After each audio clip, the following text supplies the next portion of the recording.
Section 6.4, Graphs of Logarithmic Functions. First, we're going to start off by discussing how to obtain the graph of y equals log base b of x. The way we're going to deduce what the graph of log base b of x is going to look like is by recalling from definition of logarithms that log base b of x equals y is equivalent to b to the y equals x, and that this tells us the input of one function is the output for the other, and vice versa. So from this, if the point xy is on the graph of y equals b to the x, by switching the x and y, we obtain the point yx, and that will be a point on the graph of y equals log base b of x. So if we know one point on the graph of one of the functions, by switching their x and y values around, we get a point on the other function. This effect causes our graph of y equals log base b of x to look like the graph of y equals b to the x, just reflected over the line y equals x. On the figure on the right, this illustrates the effect of reflecting our exponential function over the line y equals x. If a is greater than 1, our exponential function would be an exponential growth. If we reflect over the line y equals x, we obtain the graph of log base a of x, which is there in red. And the same thing goes if a is between 0 and 1. Our exponential function would model a decay, and if we reflect it over the line y equals x, we obtain the graph of the logarithmic function log base a of x. Thanks to the relationship between the graph of exponential functions and the graph of logarithmic functions, we have the following characteristics for the graph of f of x equals log base b of x. If b is greater than 1, then f of x will be an increasing function. Now, due to the reflection, it is going to increase to infinity as we trace to the right, but the growth is very, very slow. So it looks like it's tabling off, flattening out, but it will rise forever. As we trace to the left, as we get closer and closer to the y-axis, we're going to drop down towards negative infinity. On the other hand, if our base is between 0 and 1, then our f of x will be a decreasing function. Now, this time as we trace to the right, our logarithmic graph is going to fall slowly, but as we get closer and closer to the y-axis, we're going to rise up to infinity. Whether the base is between 0 and 1 or bigger than 1, the graph of f of x will get very close to the y-axis but never cross the y-axis. This is similar to how the graph of b to the x gets closer to the x-axis but never crosses it. As for the domain and range, the domain is going to be 0 to infinity, meaning we can only plug positive values into our logarithmic functions. Our range will be negative infinity to infinity. This comes from switching the domain and range of the exponential functions. Recall, the domain for an exponential function was negative infinity to infinity,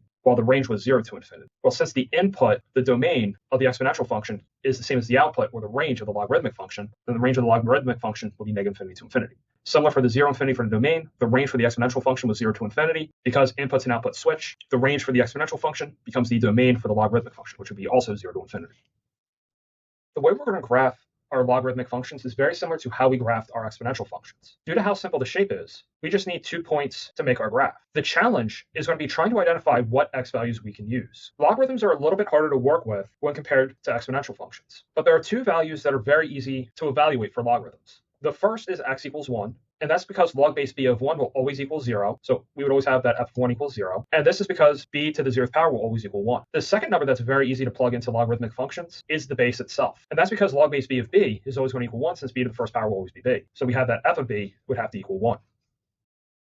Next, we're going to graph the following logarithmic functions on the same coordinate plane, so that way we can compare and contrast their graphs. We're going to start off with log base 2 of x. Recall from the previous slide, the easiest 2 x values to plug in is 1 and the base itself, which is 2 in this problem. F of 1 would equal log base 2 of 1, so 2 to what power is 1? That would be 0. And f of 2 is log base 2 of 2. 2 to what power gives us 2? That would be 1. So the 2 points we're going to graph are going to be points 1, 0 and 2, 1. We'll plot our points on the coordinate system. Due to the shape of the graph of the logarithmic functions, we know our graph should either rise or fall as we get closer and closer to the x-axis. Looking at how we connect these points, it looks like we would fall as we get closer and closer to the x-axis. Meaning on the other side, we're going to slowly rise. And our graph of f of x will look something a bit like that. Next, we'll graph g of x equals log base 1/2 of x. The 2 values we're going to plug in are going to be 1 and the base itself. Log base 1/2 of 1 is going to be 0. Log base 1/2 of 1/2 is going to be 1. So the 2 points we're going to plot are going to be 1, 0 and 1/2, 1. Now with our points plotted, we're going to rise as we get closer to the x-axis, but we're going to slowly fall as we go to the right. And our graph of g of x is going to look like that, what we have in green. Next, we're going to graph h of x, which equals log of x. Remember, the common log is base 10. So the 2 values we're going to plug into our function are going to be 1 and the base itself, which is 10. H of 1 is 0. H of 10 will be 1. Plot our 2 points, and we can see that we're falling as we get closer to the x-axis, but rising on the right. And there's our graph of h of x. Notice that the graph of h of x grows much slower than our graph of f of x, which is log base 2 of x. When b is greater than 1, the larger our base is, the slower the growth of our logarithmic function is. Now we'll graph capital F of x, which equals log base 0.1 of x. Just like with the previous examples, we're going to plug in 1 and the base into our function. F of 1 is still going to be 0. F of 0.1, because 0.1 is our base, we'll get 1. Plot our points, and then connect the dots. And we can see that along the x-axis we rise, while on the right we fall. And there's our graph of capital F of x. Another thing to notice about the graph of capital F of x versus g of x, which are both decreasing logarithmic functions since their bases are between 0 and 1, is that our capital F of x decreases slower than our g of x. This is because the 0.1 is smaller than 1/2, which is 0.5.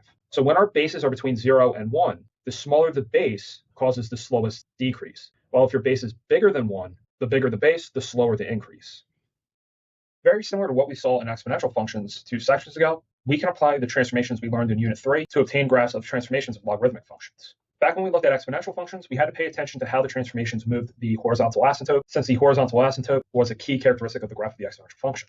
For logarithmic functions, one important characteristic of the graph is that one side of the graph approaches the y-axis, which is the line x equals 0. So as we transform the points on the graph of the logarithmic functions, we also need to remember to move the line x equals 0 as if that was a point as well. The vertical line that the logarithmic function or the transformations of the logarithmic function approach is referred to as a vertical asymptote. So x equals 0 is the vertical asymptote for our basic log base b of x functions. As we do the transformations, that line may move, and that will correspond to the vertical asymptote of the graph of our transformed logarithmic function. Next, we're going to graph f of x equals log base 2 of x minus 3 minus 2. To start, because we're working with log base 2, we're going to begin by graphing log base 2 of x. And we've already seen in the previous example, the 2 points we'll keep track of are the points 1, 0, and 2, 1. And we also have the vertical asymptote along x equals 0, which we're going to represent with a dotted line. And then we'll make our graph, and there's our graph of y equals log base 2 of x. Just like with the exponential function, I do like to do horizontal transformations first. Looking inside of our logarithm, we notice the x minus 3, which tells us we shift right 3 units. So if we shift 1, 0, right 3 units, adding 3 to the x values, we get to 0.40. If we shift 2, 1, right 3 units, adding 3 to its x value, we get to 0.51. So we'll plot the 2 points. Since we're shifting our points to the right 3 units, we also have to shift our vertical asymptote right 3 units as well. So when we shift our vertical asymptote right 3 units, we wind up at x equals 3. And now that we have our points and our vertical asymptote plotted, we'll connect the dots. Since there hasn't been a reflection of any kind yet, our graph will fall as we get closer to the asymptote and still slowly rise on the right. Since we finished all the horizontal transformations, now we'll look outside of the logarithm for the vertical transformations. For a vertical transformation, we can see that we have a vertical shift down 2 units. So if we take the 4, 0, move it down 2 units, it will land on 4, negative 2. When 5, 1 is brought down 2 units, we go to 5, negative 1. As for our vertical asymptote, since we're taking a line that is vertical, that stretches forever up and down, and we're moving it up and down, the vertical line is not going to move anywhere. So our vertical asymptote stays at x equals 3. Plot our new point. Our vertical asymptote still stays in the same location, and then connect the dots. And there is the graph of f of x in blue. And to make it easier to see the graph we started with versus the graph we're ending with, I've erased the green graph in the middle. So our red graph represents the graph of y equals log base 2 of x, while our blue graph represents our graph of f of x, which equals log base 2 of x minus 3 minus 2. Next, we're going to graph g of x, which equals negative 2 log base 2 of 2x plus 4 plus 1. Just like in the last example, we're going to start off with the graph of log base 2 of x. The 2 points that we'll track are the points 1, 0, 2, 1, and we'll track the vertical asymptote, which is x equals 0. In red, there's our graph of log base 2 of x. Next, we're going to focus on the horizontal transformations, which means we're going to look inside of our log base 2 to tell us how to transform our graph. Remember, when looking at the horizontal transformations, we're following the opposite of the order of operations. Here, we'll handle the transformation related to the plus 4. Then we'll handle the transformation relating to the times 2. The plus 4 tells us we're going to shift left 4 units. So our point 1, 0 will go to negative 3, 0. Our 2, 1 goes to negative 2, 1. And our vertical asymptote is also going to shift left 4 units, which will put us at x equals negative 4. Then after plotting the points and connecting the dots appropriately, we have our graph in blue. For the next transformation, the 2 tells us that we have a horizontal shrink by a factor of 1/2. And that's because we would divide each x value of our points by 2, which is the same as multiplying by 1/2. So negative 3, 0 becomes negative 3/2, 0. Negative 2, 1 becomes negative 1, 1. And our vertical asymptote is also affected by the shrink. Our vertical asymptote was x equals negative 4. When that is divided by 2, we get x equals negative 2.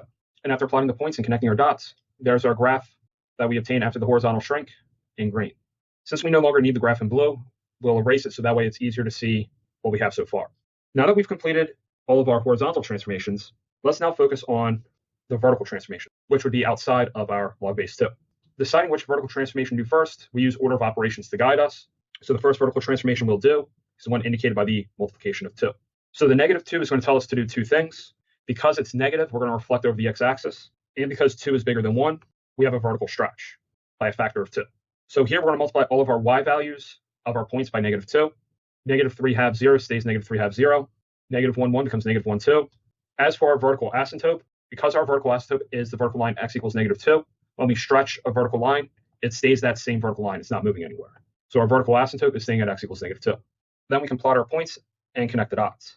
Keep in mind, since we do have the reflection over the x-axis, since our green graph was going in the downwards direction as it was approaching our vertical asymptote, its reflection, our orange graph, would be rising as we get closer and closer to the x-axis. And to help us see our orange graph, we'll erase the green one since we no longer need it. Now we'll perform our last transformation, which is indicated by the +1 outside the function. The +1 tells us we're going up 1 unit. So -3/2, 0, will move to -3/2, 1. -1, -2 will go to -1, -1.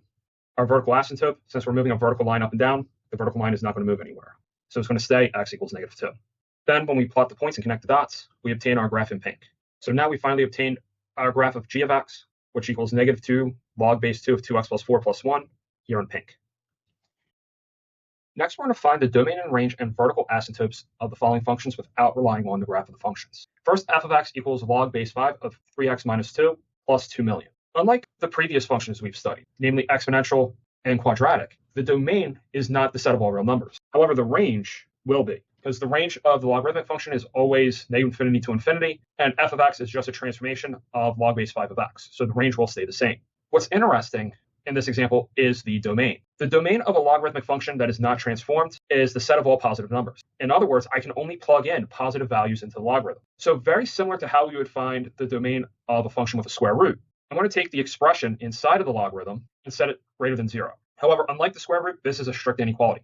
The 3x minus 2 must be strictly greater than 0, because I can't plug 0 into the 3x minus 2 must be strictly greater than 0 because log base 5 of 0 is undefined. Now we have an inequality solve. By adding 2 and dividing by 3, we get x is greater than 2/3. So as an interval, it'll be the interval 2/3 to infinity. Last, the vertical asymptote. The vertical asymptote is a line, and line should be written in the form of x equals something. Now, what will be that something? The vertical asymptote you can think of as a boundary between where the graph exists and where the graph no longer exists. Well, if we look at the domain, we can see that the graph exists to the right of 2/3. But to the left of 2/3, the graph can't exist because I can't plug anything smaller than 2/3 into my function. So 2/3 would be the location of our vertical asymptote. Now, what does the plus 2 million tell us? Well, it wouldn't tell us anything. It just shifts the graph up 2 million units, but that's not going to affect the domain because we're not moving left and right. It's not going to affect the range because the range before we shift is already the set of all real numbers, and it's not going to affect the vertical asymptote since the vertical asymptote is a vertical line. A vertical shift will not move the vertical asymptote.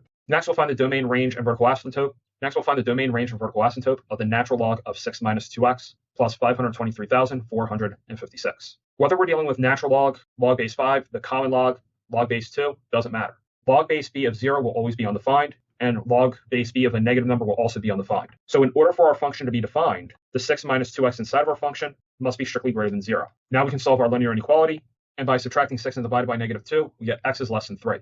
Remember, since we divided by -2, we do have to flip the inequality sign. So our domain this time is all the values smaller than 3, which will be the interval -infinity to 3 with parentheses around the -infinity and 3. The range, just like before, is still going to be the set of all real numbers. And our vertical asymptote, since it's a vertical line, will be x equals, well, what number does our domain end or begin with? Well, we can see at 3. So our graph will exist to the left of 3, but not exist to the right of 3. So 3 is where our vertical asymptote is located. And our vertical asymptote is line x equals 3.